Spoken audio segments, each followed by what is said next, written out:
hey guys, this is Swayam Singh. Welcome to Eduvacers. Hope you are doing great. तो ये video बहुत ही ज़्यादा important होने वाला है उन बच्चों के लिए जिनका केमिस्ट्री का एग्ज़ाम आने वाला है। तो इस वीडियो में मैं जितने भी इम्पोर्टेंट टॉपिक्स हैं जिससे 2025 के बोर्ड एग्ज़ाम में आने की बहुत ज़्यादा चांसेस हैं, वो सारे टॉपिक्स मैं आपको बताऊंगा। तो ये पूरा जो एनालिसिस है पास्ट 10 ईयर्स के सारे क्वेश्चन पेपर्स एंड एक पैटर्न जनरेट करके करा गया है, जिससे जो 2025 का बोर्ड एग्जाम आपका जब आएगा तो उसमें कौन से टॉपिक्स सबसे ज्यादा आएंगे वो सारे यहाँ पे मेंशन होंगे। तो आपको क्या करना है, जो ये टॉपिक्स है उनको बिल्कुल मिस नहीं करना है। और अगर आपको थोड़ा भी डाउट है कि मैं सही टॉपिक्स बताऊंगा या नहीं, तो आपका फिजिक्स का एग्जाम ऑलरेडी हो चुका है।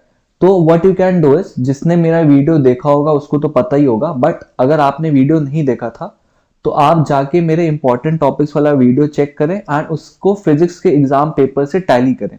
देन आप वहां पे ये देख सकते हैं कि जितने भी टॉपिक्स मैंने मेंशन किए थे और कहा था कि इससे क्वेश्चंस आएंगे, तो आपके एग्जाम में उन्हीं सबसे क्वेश्चंस आए।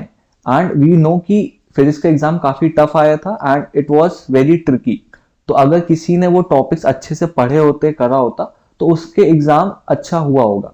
ठीक है, मेरे भी केमिस्ट्री में 94 मार्क्स आए थे and aggregate was 93.2% in class 12th। तो आप मेरे पे भरोसा कर सकते हैं। एंड ये जितना भी एनालिसिस है पूरा पास्ट 10 ईयर्स पे है एंड जो भी क्वेश्चंस एंड टॉपिक्स आपको मैं बताऊंगा वो आपके एग्जाम में आने की 100% चांसेस हैं। ठीक है, तो जल्दी से 3 बातों का ध्यान देंगे इस वीडियो को स्टार्ट करने से पहले। पहली चीज ये, आपका केमिस्ट्री का एग्जाम पूरा का पूरा एनसीईआरटी पे बेस्ड आता है। ठीक है, पूरा NCERT with it's in text questions, exercises and activities. जो चैप्टर के बाद वाला पार्ट होता है, जो क्वेश्चंस होते हैं, अगर आपके पास इतना टाइम नहीं है तो उनको स्किप कर दीजिए, बट अगर है तो उनको भी बहुत ध्यान से पढ़िए, बिकॉज आपका पूरा एग्जाम सिर्फ और सिर्फ आपके एनसीईआरटी पे बेस्ड आएगा। दी benefit for you people is, आपका काफी सिलेबस कम हो चुका है एंड कुछ चैप्टर्स डिलीट हो चुके हैं, कुछ टॉपिक्स डिलीट हो चुके हैं, तो आपको थोड़ा पढ़ना है। बट इस वजह से जो आपका पेपर आएगा थोड़ा ट्रिकी हो सकता है एंड थोड़ा टफ हो सकता है, तो आप उसके लिए रेडी रहिए। अब बात करते हैं हम लोग दूसरी चीज की। जिन बच्चों का आधे से ज्यादा सिलेबस हो चुका है and they are just going to finish their syllabus, तो उनको क्या करना है, during the time of revision जितने भी टॉपिक्स मैं मेंशन करूंगा उनको अच्छे से रिवाइज करना है। वो टॉपिक्स बिल्कुल स्किप मत करिएगा। और इसके बाद अगर आपके पास टाइम बचता है तो बाकी जितने टॉपिक्स बचे हैं या जो भी चीज है वो आप एक बार रिवाइज कर सकते हैं, बट इन टॉपिक्स को बिल्कुल मत छोड़ना। सेकेंडली, जिन बच्चों की तैयारी नहीं हुई है अच्छे से due to any of the reason, तो उनको क्या करना है, सबसे पहले if you are strong in inorganic chemistry, organic और फिजिकल व्हाटएवर, तो आपको क्या करना है, जो भी चैप्टर इनऑर्गेनिक या ऑर्गेनिक में आते हैं सीधे उस पर आइए, जहां से इंपॉर्टेंट टॉपिक्स लीजिए। ठीक है, वो सारे इंपॉर्टेंट टॉपिक्स को आप कवर करिए। जब वो आपका पूरा अच्छे से तैयार हो जाए आप आगे मूव ऑन करिए। एंड अगर आप टाइम से पहले सारे इंपॉर्टेंट टॉपिक्स अच्छे से कवर कर लेते हैं तो बाकी जितना भी रिमेनिंग चीज है वो करिए, प्रीवियस ईयर क्वेश्चंस लगाइए एंड आपको आपके एग्जाम की अच्छी खासी तैयारी हो जाएगी। तो जल्दी से हम लोग देखते हैं जो भी इंपॉर्टेंट टॉपिक्स है chapter wise. So the first chapter is हमारा सोल्यूशंस। ठीक है, देखो सोल्यूशंस हमारा एक इजी चैप्टर है। अगर आपको जो थोड़े बहुत कैलकुलेशंस एंड न्यूमेरिकल्स में इंटरेस्ट होगा या आपको आते होंगे तो it is very easy and आप इजीली कर भी लोगे। तो देखिए, पहले आता है हमारा कंसंट्रेशन एक्सप्रेशंस। आपने मोलारिटी ये सब ऑलरेडी पढ़ा होगा, तो इसकी डेफिनेशंस भी आ सकती हैं, but the thing is numerical basis पे पूछ सकता है वो। और अगर कोई ऐसी डेफिनेशन आती है then it is a very good habit कि आप उसके साथ उसका फॉर्मूला लिख दें, तो उससे एग्जामिनर को थोड़ा क्लैरिटी हो जाती है कि बच्चे को अच्छे से आता है। ठीक है, तो आप इस पे फोकस करिएगा। उसके बाद आता है कॉलिगेटिव प्रॉपर्टीज, जिसमें अब जब भी होता है relative lowering of vapour pressure हो गया, बॉइलिंग पॉइंट एलिवेशन हो गया, फ्रीजिंग पॉइंट डिप्रेशन हो गया, ऑस्मोटिक प्रेशर हो गया, इन सबकी डेफिनेशन आपको अच्छे से आनी चाहिए। जो भी एनसीईआरटी की प्रॉपर डेफिनेशन है वो आपको याद होनी चाहिए। ठीक है, फिर आता है वैन हॉफ फैक्टर। इस पे आपका न्यूमेरिकल बन जाता है ठीक है, तो ये आपको आना चाहिए। उसके बाद आता है एबनॉर्मल मॉलिक्यूलर मास, ठीक है, ये सब कुछ आपको कैलकुलेट करना आना चाहिए। तो अब हम लोग नेक्स्ट चैप्टर पे आते हैं, दैट इज इलेक्ट्रोकेमिस्ट्री। इलेक्ट्रोकेमिस्ट्री थोड़ा सा इजी चैप्टर है, बस आपको इसमें समझना है, एंड इसका सीबीएसई के अकॉर्डिंग सबसे ज्यादा वेटेज है। तो अगर आप इसको अच्छे से तैयार कर लोगे तो आपके लिए थोड़ा अच्छा रहेगा, बिकॉज इस चैप्टर का सबसे ज्यादा वेटेज है, ठीक है। तो बिकॉज ये चैप्टर सबसे ज्यादा मार्क्स में आ रहा है, तो सबसे पहले इसके जो की टॉपिक्स है, रिडॉक्स रिएक्शन आपको पता होगा क्या होता है। जब भी एक रिएक्शन में रिडक्शन एंड ऑक्सीडेशन दोनों होता है, उसको रिडॉक्स रिएक्शन कहते हैं।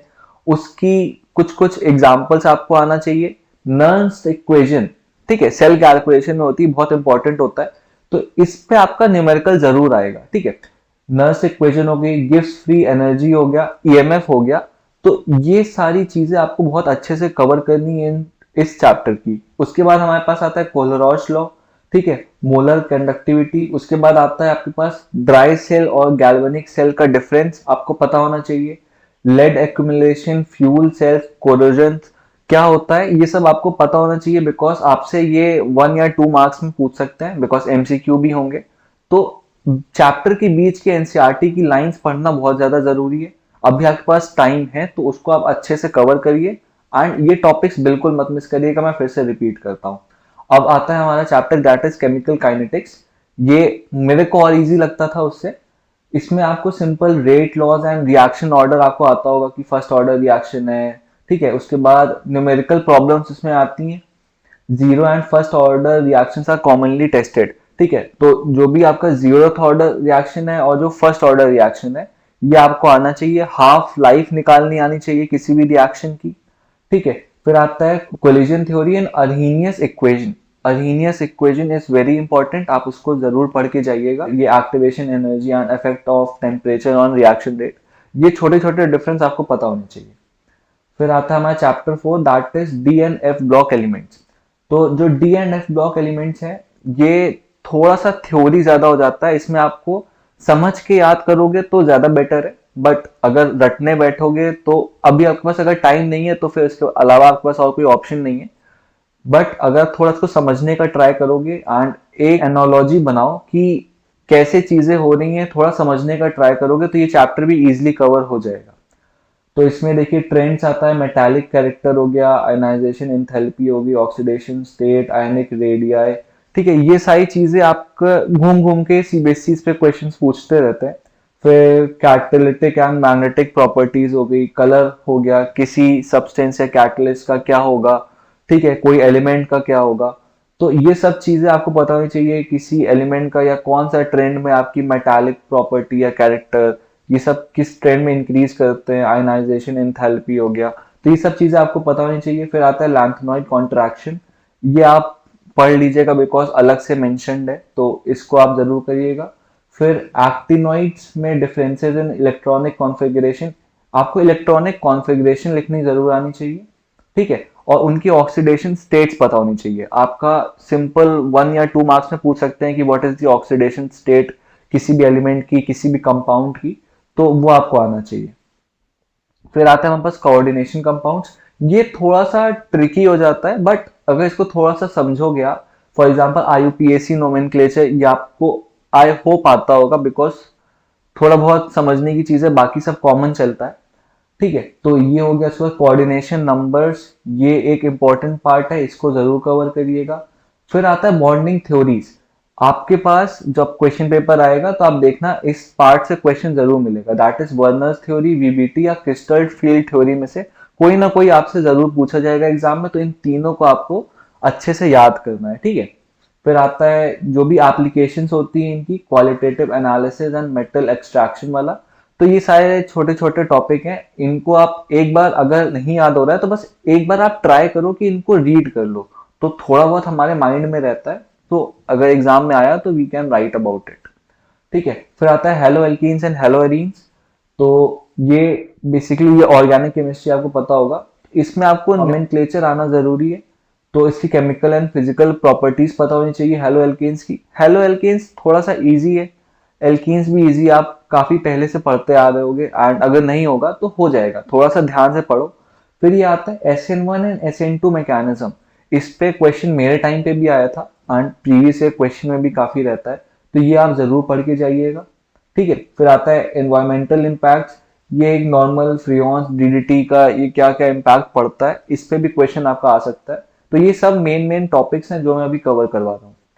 ठीक है, फिर आता है अल्कोहल, फिनॉल्स एंड ईथर। इसमें आपको बेसिकली ये पता होना चाहिए कि इनका भी नोमेनक्लेचर आपको आना चाहिए, कब किसको क्या बोलते हैं, प्रॉपर्टीज पता होनी चाहिए, कब किसको कहाँ यूज करते हैं, एंड जब भी हमारे ये कंपाउंड्स किसी भी और कंपाउंड के साथ अटैच होते हैं या बॉन्ड बनाते हैं तो क्या डिफरेंसेस आते हैं, तो ये सब आपको पता होना चाहिए। देखिए, 3 चीजें इंपॉर्टेंट है, primary, secondary and tertiary alcohol, क्या क्या होता है ये आपको पता होना चाहिए। फिर उसके बाद डिहाइड्रेशन मैकेनिज्म अल्कोहल्स पे बहुत ही फ्रीक्वेंटली पूछा जाता है। ठीक है, तो इसकी आपको रिएक्शन आनी चाहिए कि कैसे रिएक्शन, एज इन आपको पता होना चाहिए कि कैसे क्या हो रहा है एंड उससे रिलेटेड आपको इक्वेशन लिखनी आनी चाहिए। फिर आता है प्रॉपर्टीज ऑफ फिनॉल्स। ठीक है, फिनॉल्स में आपको ये सारी प्रॉपर्टीज पता होनी चाहिए कि उसकी एसिडिक नेचर क्या है, इलेक्ट्रोफिलिक सब्स्टिट्यूशन रिएक्शन उसके साथ होता है तो क्या आपके प्रोडक्ट्स बनते हैं, क्या होता है, इसका use in industry and everyday life आपको पता होना चाहिए। फिर आता है ईथर्स। ईथर्स में आपका जो नोमेनक्लेचर होगा, उनका सिंथेसिस का प्रोसेस हो गया और जो इनकी प्रॉपर्टीज हो गई, तो ये आपके पेपर में आ जाता है, तो इसको भी आप ध्यान से कवर कर लीजिएगा। फिर इसके बाद आता है चैप्टर 8 जो कि हमारा aldehydes, ketones and carboxylic acid है। इलेक्ट्रोकेमिस्ट्री के बाद ये चैप्टर सबसे ज्यादा वेटेज का है, तो इसको भी आप अच्छे से पढ़ के जाइएगा। तो इस चैप्टर में देखिए, कार्बोनोलिक ग्रुप हो गया हमारे पास, इनका नोमेनक्लेचर हो गया, स्ट्रक्चर हो गया, मेथड ऑफ प्रिपरेशन हो गया। सबसे पहले आप अगर ट्राई करो तो इस चैप्टर को अच्छे से पढ़ लो। ठीक है, बिकॉज ज्यादा वेटेज का भी है एंड बाकी मैं तो सजेस्ट करूंगा कि आप सीरियल वाइज चलो, हेलो एल्केन्स, फिर उसके बाद अल्कोहल, फिर इस पे आओ। बट अगर आपको ऐसा लग रहा है कि वो दोनों आते हैं, इसमें ज्यादा दिक्कत है, तो जो टॉपिक में आपको थोड़ा ज्यादा डाउट है, ठीक है, और अगर आपके पास टाइम बचा है, द मोस्ट इंपॉर्टेंट थिंग, अगर आपके पास टाइम बचा है एंड अगर आपको कोई टॉपिक बहुत अच्छे से नहीं आता है तो प्लीज उसको पहले करना। ठीक है, और अगर आपके पास टाइम नहीं बचा है एंड कोई टॉपिक नहीं आता है, बाकी कोई टॉपिक आता है, तो मेक श्योर कि जो आपको टॉपिक आते हैं उनको पहले अच्छे से रिवाइज करके एंड पक्का कर लो कि वो अगर क्वेश्चन आए उससे तो आपको वो नहीं मिस होना चाहिए। बिकॉज अगर वही मिस हो गया एंड जो चीज आपको अच्छे से नहीं आती उस पर आप ज्यादा टाइम दे रहे हो तो आपके लिए लॉस हो सकता है एंड दिक्कत हो सकती है। ठीक है, तो ये आपको बहुत ध्यान देना है। उसके बाद आता है न्यूक्लियोफिलिक एडिशन रिएक्शन होती है, उसका क्या मैकेनिज्म है। ठीक है, एल्डिहाइड कीटोन्स पे क्या होता है, reactivity with aldehydes and ketones. फिर आता है कि acidic nature of carboxylic acid, ये आपको पढ़ लेना है। इसके बाद आता है chapter 9 that is amines. Amines में क्या होता है, नोमेनक्लेचर एंड क्लासिफिकेशन। इसका बेसिकली आपको अगर कोई भी वीडियो आपके पास अगर मिल रही है जहाँ पे नोमेनक्लेचर हर एक कार्बन कंपाउंड्स का पढ़ा रहा है, तो सबसे पहले आप नोमेनक्लेचर वाला पोर्शन अपना कवर करो। ठीक है, and primary, secondary, tertiary amines के डिफरेंस, प्रिपरेशन एंड प्रॉपर्टीज आपको पता होनी चाहिए, अमाइंस को कैसे प्रिपेयर करते हैं, कौन सा सिंथेसिस होता है। इसके क्वेश्चंस आपके पास वन वर्ड में भी आ सकते हैं, बेसिकली कैटलिस्ट पे आ सकते हैं कि कौन सा कब यूज होता है, क्या होता है, वो आता है। उसके बाद आता है डायजोनियम सॉल्ट, ये आपका थोड़ा सा इंपॉर्टेंट पार्ट है, इसको आप पढ़ के जाइएगा। ठीक है, इनका प्रिपरेशन हो गया, रिएक्शंस हो गया, सिग्निफिकेंस हो गया। इसके बाद हमारा एट लास्ट आता है बायोमोलिक्यूल्स। ये थोड़ा सा चीज है कि इसमें आपको थोड़ा सा समझना ज्यादा पड़ेगा, बिकॉज जो आपका डीएल कॉन्फ़िगरेशन है, ठीक है, तो ये सब चीजें सिमिलर टाइप है, बट थोड़ा सा आप समझ के इसको करोगे तो जल्दी आप ग्रास्प कर पाओगे एंड उसको अच्छे से कवर कर पाओगे। ठीक है, एंड उसको अच्छे से तैयार कर पाओगे। दैट्स वाई आपको थोड़ा सा, केमिस्ट्री इज बेसिकली हर चीज रटना नहीं होता। अगर आप इनऑर्गेनिक की बात करो, डीएफ की, तो एक पॉइंट ऑफ टाइम पे आपको लगता है कि रटना पड़ेगा, बट आपकी जो ऑर्गेनिक केमिस्ट्री वो पूरा डिपेंड करता है आप कितने अच्छे से रिएक्शंस एंड इन कंपाउंड्स के जो बॉन्डिंग होती है उनको कितने अच्छे से समझ सकते हो। अगर वो आप अच्छे से कर लोगे, वो आपको अच्छे से आ गया बिना रटे, तो आपका पेपर बहुत अच्छा जाएगा एंड आपको किसी भी अगर अलग टाइप का क्वेश्चन आएगा तो उसमें दिक्कत नहीं होगी। फिर कार्बोहाइड्रेट्स में देखिए एल्डोस, कीटोसिस, उसके बाद मोनोसैकेराइड्स, ग्लूकोज, फ्रक्टोज आपको आना चाहिए, ओलिगोसैकेराइड्स, ये सब चीज़ें आप बहुत ध्यान से पढ़िएगा, बिल्कुल मत छोड़िएगा, ठीक है इनको। फिर आता है प्रोटीन्स। प्रोटीन्स में बेसिक स्ट्रक्चर हो गया, अमीनो एसिड, पेप्टाइड बॉन्ड्स, ठीक है, ये आप पढ़ लीजिएगा। फिर आता है vitamin and nucleic acid classification, functions and importance in biological systems, ठीक है। तो ये आप थोड़ा थोड़ा देख लीजिएगा, इस पे एक बार रीडिंग कर लीजिएगा। बाकी ये जितने भी टॉपिक्स मैंने आपको बताए उनको बहुत अच्छे से पढ़ना, कोई भी टॉपिक मत छोड़ना। आपका एग्जाम बहुत अच्छा जाएगा अगर आपने ये सारे टॉपिक्स कर लिए, बिकॉज ये बहुत ही इंपॉर्टेंट टॉपिक्स हैं, इन पे आपको क्वेश्चंस मिलेंगे ही मिलेंगे, ठीक है। और डरने की बात नहीं है, बस ये चीज है कि क्वेश्चन ट्रिकी हो सकते हैं, आपको बहुत ध्यान से क्वेश्चन पढ़ना है। आपकी जो आंसर शीट होनी चाहिए वो बहुत ही क्लियर एंड बहुत ही अच्छा प्रेजेंटेशन होना चाहिए, ठीक है। फॉर एग्जाम्पल अंडरलाइंस कर दो इंपॉर्टेंट पॉइंट्स को, हर एक क्वेश्चन के बाद लाइन लीव करो, जो आपका क्वेश्चन नंबर है वो आप सेंटर में लिखो, ठीक है। उसके बाद हर एक आंसर के बाद लाइन ड्रॉ करनी है, तो आपको पता ही है। और उसके बाद जहां पे भी आपको इक्वेशन लिखने की जरूरत है, कोई सिंबल या फॉर्मूला लिखने की जरूरत है, वो करिए। और न्यूमेरिकल्स में यूनिट जरूर लिखिएगा। तो ये सब चीजें आप करोगे तो आपका एग्जाम बहुत अच्छा जाएगा, डिफिकल्ट नहीं आता है यार, सिर्फ और सिर्फ एनसीईआरटी बेस्ड आता है। अगर आपकी तैयारी अच्छे से है तो भी हो जाएगा, और अभी के टाइम पे नहीं है तो ये टॉपिक्स करो and then you can see your result. जब आपका एग्जाम आएगा तब आप कहोगे थैंक यू भैया। तो आई होप आपका पेपर बहुत अच्छा हो, एंड अभी के लिए इतना, all the very best for your exam. Thank you so much and bye bye.